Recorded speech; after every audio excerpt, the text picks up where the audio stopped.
Hi, wanted to answer a question one of my patients had regarding insurance.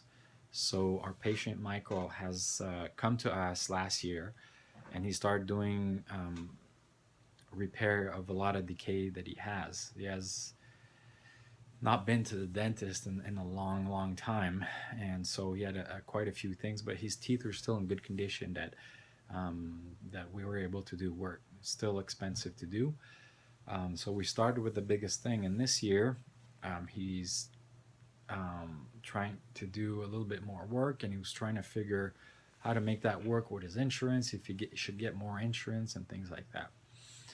So our recommendation for him in his particular case, um, his wife has insurance, and they're going to keep that. But he was wondering if he should add insurance or if he should change job to get a job that has an insurance for him. And we, uh, we always recommend that if you have to keep in mind that insurances are good, and insurances are extremely helpful, but the insurance for teeth is the only insurance that I know of that is, and medical too, that is always being used. In other words, insurances were created in the past for when there is an extraordinary event, like if your house gets flooded, or you have like a heart attack, or God forbid you die, or things like that. Then you know you can get a payment from your insurance company to cover those extraordinary circumstances. But that's rarely happens, if ever. Let's say for a flood, it's just in case.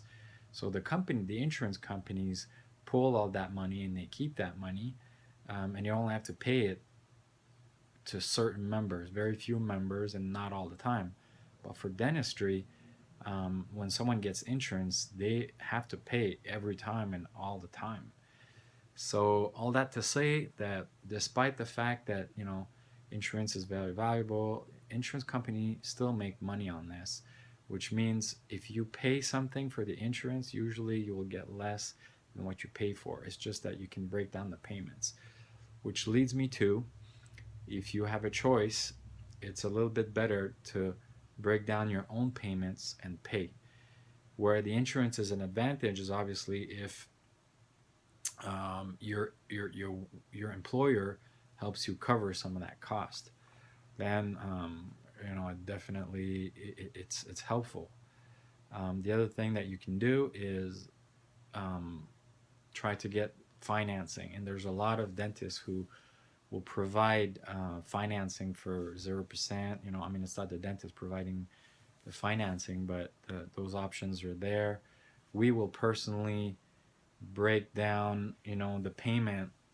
We'll give our patients a few months without any, interest or anything like that. And then if our patients need to spread out the cost a little bit more, then we will work with lending institutions, but most of them are 0%, and we have to pay a fee for that, but we'll cover that to help you guys. So I hope that helps.